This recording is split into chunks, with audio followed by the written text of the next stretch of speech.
Hello दोस्तों, राधे राधे। जय रणछोड़ दोस्तों, फिर से एक बार मेरी चैनल जय रणछोड़ पर आपका स्वागत है।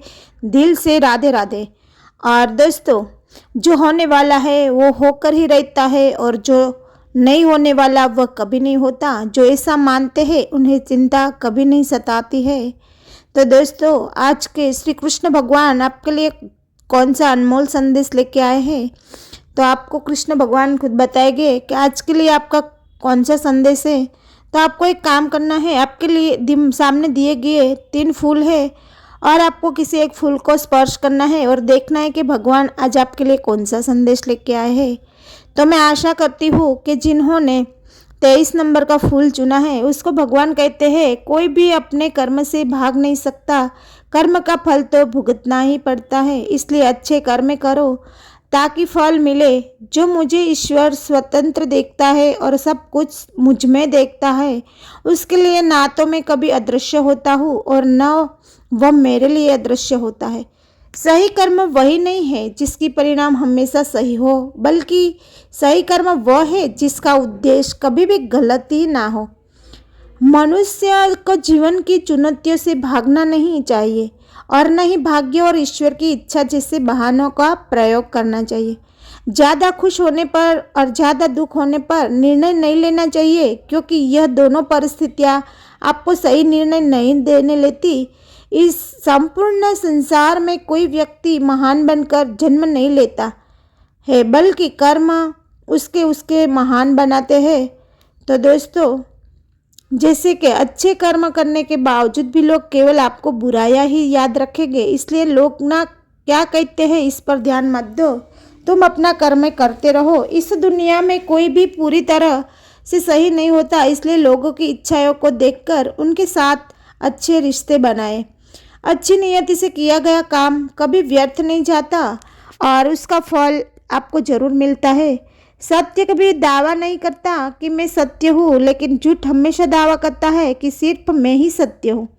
धरती पर जिस तरह मौसम में बदलाव आता है, उसी तरह जीवन में भी सुख दुख आता जाता रहता है।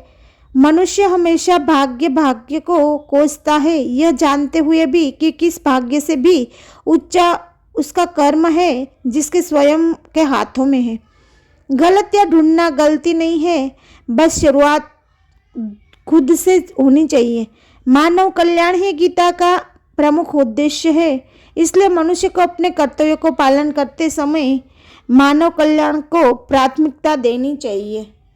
और संदेह अपने करने वाले व्यक्ति के लिए प्रसन्नता ना इस लोक में है ना ही कहीं और लोक में। जब मनुष्य अपने काम में आनंद खोज लेता है तब वह पूर्णता प्राप्त कर लेता है। तो दोस्तों, मैं आशा करती हूँ कि जिन्होंने 24 नंबर का फूल चुना है उसके लिए भगवान श्री कृष्ण क्या कहना चाहते हैं। तुम्हारे साथ जो हुआ वह अच्छा हुआ, जो हो रहा है वो भी अच्छा ही हो रहा होगा, जो होगा वो भी अच्छा ही होगा। व्यक्ति को अपनी इंद्रियों को वश में रखने के लिए बुद्धि और मन को नियंत्रित रखना होगा।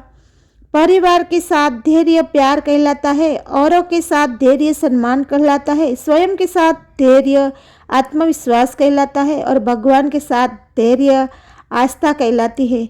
जो लोग तुम्हारी बुराई करते हैं वो करेंगे, चाहे तुम अच्छा काम करो या बुरा। इसलिए शांत रहकर अपना कर्म करते रहिए। बुरा समय आपको जिंदगी के उन सभी सच से सामना करवाता है जिसका आपको अच्छे समय में कभी ख्याल नहीं होता। निंदा से मत घबराओ, निंदा उसी की होती है जो जीवित है। मरने के बाद तो सिर्फ प्रशंसा ही होती है। जब हमारा मन कमजोर होता है तब परिस्थितियाँ समस्या बन जाती है, और जब हमारा मन कठोर होता है तब परिस्थितियाँ चुनौती बन जाती है। जब हमारा मन मजबूत होता है तब परिस्थितियाँ अवसर बन जाती हैं।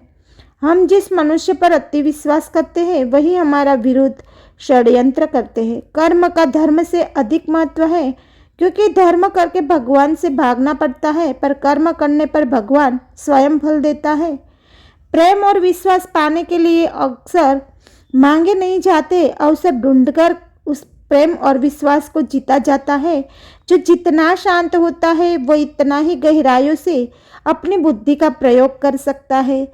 अगर आप अपनी गलतियों से भी सीखते तो हो, गलतियां सीढ़ियां बनती है, और अगर नहीं सीखते हो तो गलतियां सागर है। इसलिए फैसला आपका है, चढ़ना है या डूबना। तुम्हारा साथ जो हुआ वो अच्छा हुआ, जो हो रहा वो भी अच्छा है, और होगा वो भी अच्छा ही होगा। निंदा छे बढ़कर घबराना, अपना लक्ष्य को छोड़ना न छोड़ना, क्योंकि लक्ष्य मिलते हो निंदा करने वालों की राय बदल जाती है। जो लोग बुद्धि को छोड़कर भावनाओं में बहुत बह जाते हैं वह हर कोई मूर्ख बन सकता है। और दोस्तों, मैं आशा करती हूँ कि जिन्होंने 25 नंबर का फूल चुना है उसके लिए भगवान कहते हैं, अगर आप क्रोध के समय थोड़ा सा धैर्य रख ले तो आप कम से कम 100 दुख भरे दिनों से बच सकते हैं। जीवन में सब कुछ खत्म होने जैसा कभी भी नहीं होता। हमेशा एक नई शुरुआत